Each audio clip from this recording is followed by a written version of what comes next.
So to rig a worm gear, it's a fairly straightforward setup. We've got an animated point helper. We will link the main shaft to the point helper. This is called the point driver because it drives the whole thing. Then the other two objects we link to the second dummy, which is called point output. That will be the output that we get. Let's see if that has been linked properly. There we go. So now the wire parameters. Rotation around the x-axis for this one, and that influences the output for the y-axis.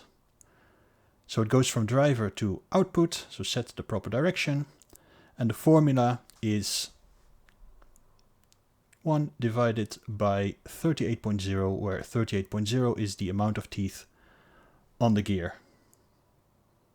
That's it. Now to align the gear properly, because you see it jumped a little bit, it's always good to link dummies to each other and link geometry to the dummies, so later on you can still adjust, like I do now, the geometry. It's better than putting the wire parameters directly on the objects, because then you don't really have, well, you do have, but it's harder to influence later on. So there you go, all set.